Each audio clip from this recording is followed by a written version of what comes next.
everybody join me in welcoming to the stage Melanie C, aka Sportswear.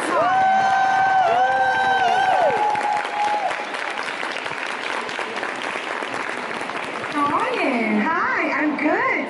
What a great event this is! It's for a shop. I know, right? Yeah. Yeah. I'm too busy, which is quite good, otherwise I'd just be everywhere. There's lots of free samples everywhere as well, chocolates and and all that sort of stuff. I'm loving the suit, by the way. We have to talk about the suit. Let's talk about it. You know, today, because I knew obviously we're going to be talking about style and about fashion and everything, and obviously mine's evolved quite a lot over the years, but this suit is from the 90s. No, it's not. Yeah. Stand up. Yeah, so this, I'm modelling a vintage Alexander McQueen. Right. And yes, I've got a really, really story behind this one. I'll start with a massive name drop. Okay. I went to dinner with Madonna in this suit. How cool is that? I love that. What side of you did she sit? She was opposite me. I watched it today. I want to touch the side that she was sat next to. Great, I love it. It's gorgeous. So, starting off with a question. Do you wrote a piece on fame recently, and you talked about how the term celebrity has changed over the years. Do you still consider yourself a celebrity? Oh, it's a tough one, isn't it? You know, obviously my time with the Spice Girls, we were very much in the public eye, very high profile, and at the time I would have said, yeah, absolutely. And I think probably from that time with the Spice Girls, it has evolved so much.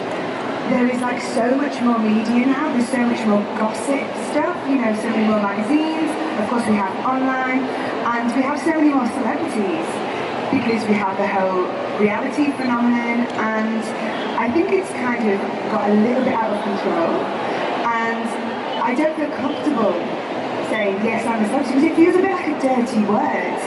You know, I think because, I don't know, I think some of the gravitas has been taken away from it because so many people who are in the public eye don't actually have a profession, you know?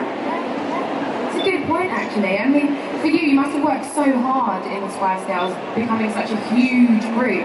How was that? How was it starting off? How was that your whole life being changed and turned around? It was incredible, you know, from a very early age I wanted to perform, and growing up, being a teenager, it was my dream, it was my fantasy to be a pop star, and you know, I'm sure, you know, there are millions of kids out there who want that, but it actually happened to me with the other Spice Girls, and we were just so driven and so excited, and I think together we had so much energy focused in the same direction that we kind of made it happen. And when we get together, and the thing I think back to is when we performed at the Olympics in 2012, we just had a little bit of a giggle because it's a bit like, we fooled everybody.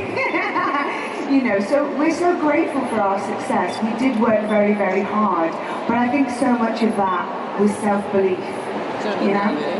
And I mean, I know you spoke about kind of celebrities now, reality TV stars, all of that sort of stuff, so you're obviously not interested in quick fix celebrities. How important is it for you to retain your dignity with regards to your career moves? You know, I think, first of all, I have to say, each to their own. You know, everybody is free to live their lives however they want to. But personally, for me, there are some downsides of fame. You know, you lose a lot of your privacy. You know, now of course everybody has a mobile phone, so you have to be camera ready 24/7, which is quite a bind. But you know, for me, I love what I do. I love making music. I love performing. So all the good bits of being famous, to me, outweigh the bits which can be hard. You know, dealing with the media, people writing about you, maybe having to read lies about yourself. But I just think if you don't have a passion, how do you weigh up the good and the bad? And of course you do have a passion in singing, you've been doing it for years now, and unlike some artists, you're actually involved in many of your own big decisions. You have your own record label. Yeah. I started that, gosh, it was way back in 2005, and I have a great team of people, just a really small team that work at the label, because of course I can't be across everything, and I wouldn't want to. But it's really lovely because it frees me up to be creative and to perform and to do the things that I'm good at. But the wonderful thing about having the label and self-financing is I have complete creative freedom and I don't have to compromise anymore. And that must have been obviously great for you because being with the Spice Girls, you've probably been told what to do 24/7, whereas now it's all about you and what you want to do, and it's all about Melanie sing. Yeah, you know what's funny actually, with the girls, I think because what we wanted was very marketable, and even down to, you know, the individuality of the way we dressed and our personalities, it was never something that was put upon us. So it was just kind of fate, you know, it just worked. It was a marketing man's dream. So the only compromises I had to make was being part of a group, I suppose. So coming away from that and becoming a solo artist was really nice, because having the ability to express yourself and your own feelings, and you know, of course with the Spice Girls I was expressing things, but we were expressing things as a whole rather as an individual, and I found that much more fulfilling, especially now I'm older. And of course now we're talking about music, talking about your own sound. You have got your new album, Version of Me, that will be coming out next week. What date is that? It's out 21st of October, next Friday. Okay, next Friday, 21st of October. So tell me about that album. Tell me about what inspired you, the music, the sound. Well, this album is, it's 5 years since my last album, and that's been a big gap for me, which I think has been really good for the record. It's kept it really fresh. I've really taken my time. I wanted to go in a slightly different direction. I'd always wanted to make a more electronic album, so I've met some new producers, I worked with some new songwriters, and just wanted to approach things differently. I am a pop artist, and I'll always be a pop artist, but it was just nice to just play with some more current sounds and make something I feel is quite different for me. Can we have a little snippet of any of the songs? Are you going to make me sing? If you want to. Oh my gosh! Oh, No it's so pressure or embarrassing anything. as an artist to sing in this group. Okay, so the single which is out currently is called Anymore. Okay, and the chorus goes, I hear the music, but I can't dance. I should be moving, but I'm stuck, and I need to fight this feeling, but I'll stay here on the floor. I'm not supposed to love you, not supposed to love you anymore.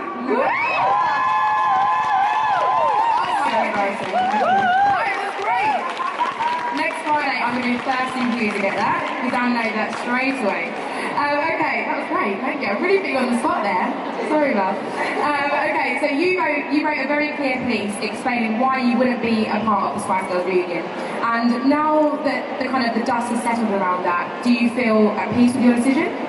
Absolutely. I mean, immediately it was really nagging at me for a few months, and it was a hard decision to make because obviously, you know, I'm letting down the other girls and fans that are still out there that want to see it happen. So yeah, I had to really think about it and the repercussions. And once I'd made that decision, I think, like, you know, as you get older and you make these big decisions in your life, when you feel a relief, you know, I made the right one. You know, and not in a negative way. I love the Spice Girls. I will always be a Spice Girl. I'm so proud. But this particular thing, at this particular time for me, it wasn't right. And that's fair enough. Now, you did say that you will always be a Spice Girl, you'll embrace it and you'll celebrate it. What do you think have been the lasting legacies of being part of such a huge phenomenon?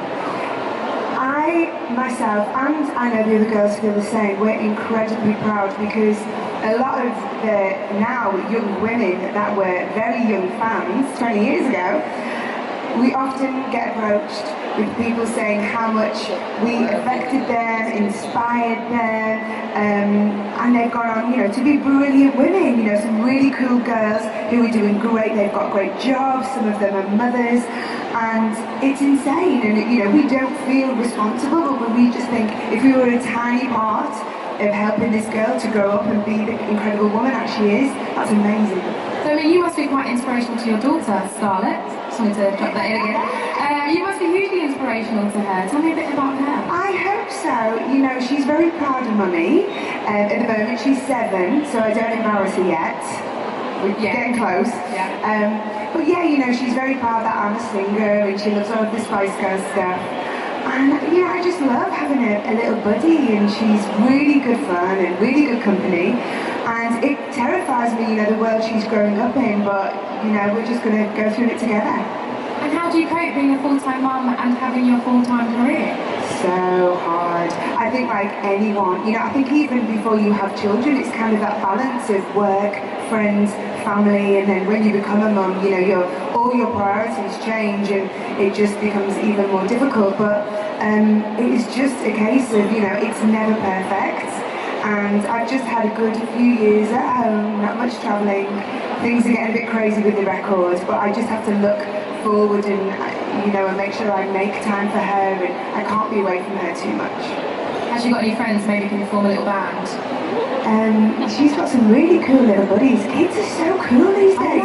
They're really savvy. I know, right? It's amazing. Crazy. My niece and nephew, they're brilliant. My little niece is 7. No, my nephew's 7. And the sort of things he comes out with, I'm like, yes, Marley, you're great. Okay, so if you could duet with another artist on one of your tracks, who would it be and why? Oh, this is a good question. At the moment, I've got 2 girl crushes. One of them is Mo. She's a Danish artist. She's very cool. She's a bit like a little sporty spice. She kind of has her hair tied up and she's a bit, you know. And the other one would be Sia, who everybody knows Sia. She's incredible. I love Sia. You actually covered one of her songs, didn't you, recently? Yeah, I've done a couple. I did Cheek Thrills is one I do with the band, which is really good fun. And then there's a song from her back catalogue called Breathe Me, which is a very beautiful song. And I recently recorded that with Jules Holland for his Radio 2 show. So I'm looking forward to hearing that back. And when will that be out? Oh gosh, when is that out? I think his new series starts November time. Okay, so keep an eye out for Jules Holland, definitely. Have you met Sia then? Have you maybe spoken Never met her, no. I know, it's on my wish list. Okay, I feel like Stylist someone needs to see her face, right? I know, that's going to be my next question. Have you seen what she looks like underneath that fringe? So she's managed to invert the traditional celebrity route by obviously using her wig to cover her face. What do you think of her image? I think it's brilliant. I think it kind of sticks 2 fingers up at everything, you know. I think it's a real statement, and, you know, it proves she's an incredible songwriter, an incredible vocalist, a great pop star, and we don't really know what she looks like, you know? She could be here now, see ya? No. So sporting clothing is very much in vogue right now. Is it weird seeing how sporty appears to have influenced a real comeback in the fashion world? I love it. You know, I tried to tell everybody 20 years ago, the great thing about, you know, sports chic and athleisure wear and whatever, the new term we have for it, is it's really comfortable. You know, it's great. I'm the happiest person on earth that I'm now allowed to wear a tracksuit all day. Double trainers. Yeah, that's what we like. Have you kept any of your tracksuits from the old Spice Girl days? I have. Actually, in my mum's loft, there's lots of memorabilia, lots of old trackies. I need to get through it, don't I? Yeah. That would be great. Get them on eBay, maybe. I'll be bidding. So what current female voices are you listening to right now, and who else do you admire? I know we spoke about Mo and Sia, but anything else? Mo, Sia, who else is out there? Of course, we all love Beyonce. You know, she totally slays. To me, she's like a superstar. She's got everything. She ticks all the boxes, doesn't she? She's just incredible. You know what's been brilliant for music in the last, I'd say in the last decade, maybe more, it seems like women have really come to the fore. You know, when you think about Adele, Rihanna, Beyonce, Katy Perry, I mean, it's really woman heavy. You know, some of the biggest artists in the world are women, and I think that's the first time that's happened. I think it's good. Definitely times are moving on. I'm going to kind of open up. I think we've got so many people here. Is there anyone that has any dying questions? I haven't done this yet, but I feel like I'm hogging all the time. Yes, let me come over to you.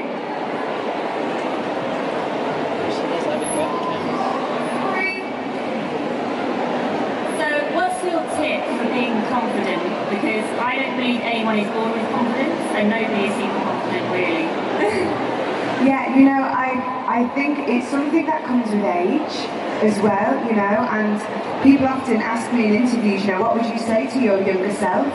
And, you know, I really think about that and all the things I worried about when I was in my early 20s, and I just think it's such a waste, because as you get older, you realise it really doesn't matter. Everybody's so busy worrying about themselves, it gets you off the hook, you know? So I think that's the thing to always remember. And it's just that human thing, isn't it? We all have really similar insecurities, and we're kind of in this together. And I think that's what the world lacks, isn't it? To just have that empathy with each other, because, you know, we're not that different from each other.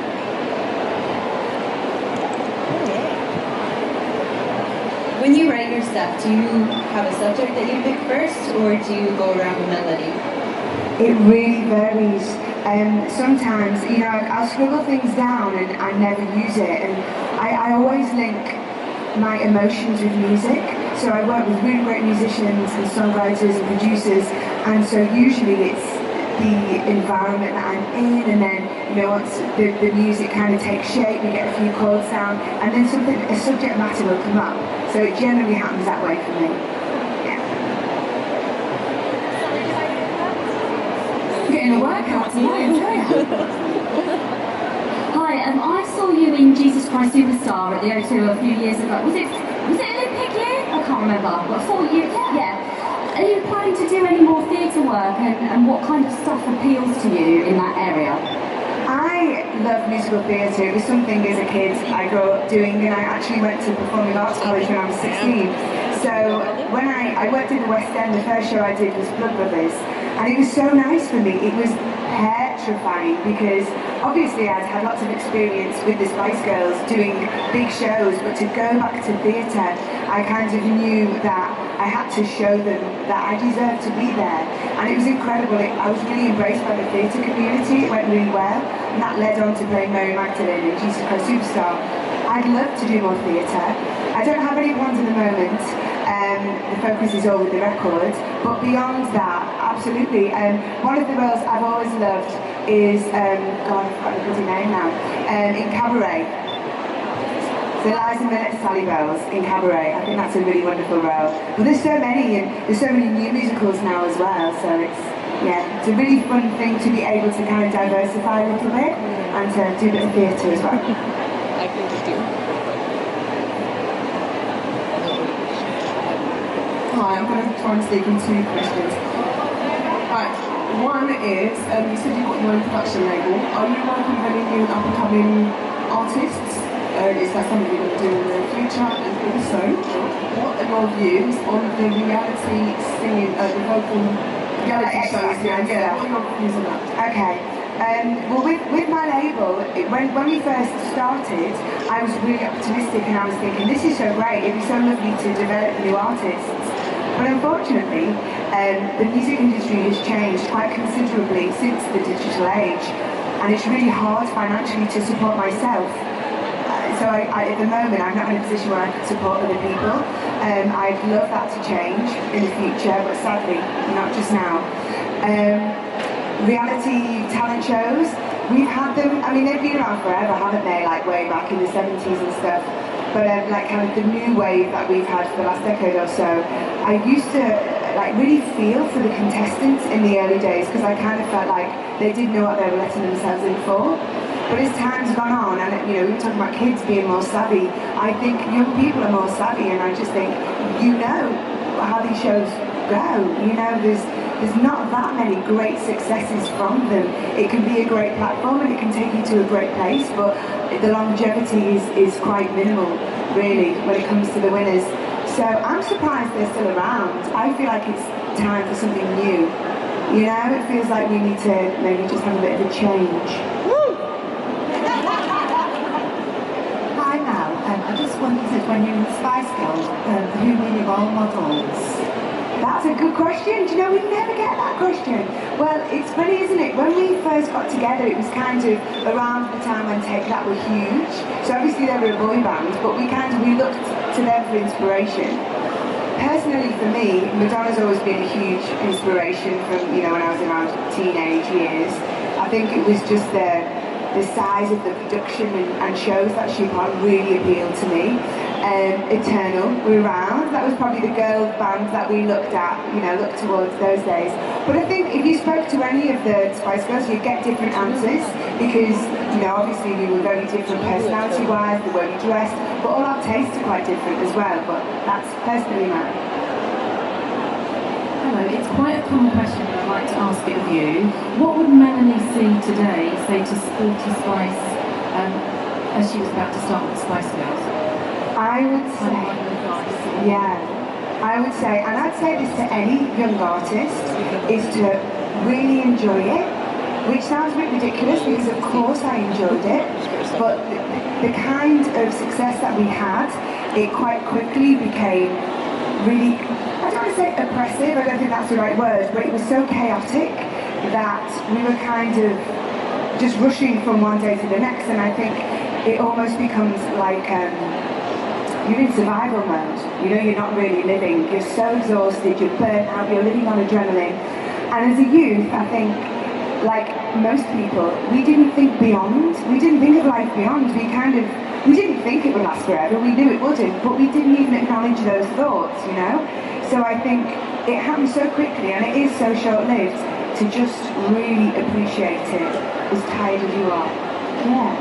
I'm going to come over this side. I think that stage right heavy. I'll come to you. Hang on a second. Hi Mel, I absolutely love your suit. You're looking really routine. I just wanted to ask you, how do you deal with kind of, a lot of the time I think people think celebrities are kind of superhuman. How do you deal with rejection and obviously days where you're not doing so well, points in your career and you feel like, gosh, I'm not at where I want to be.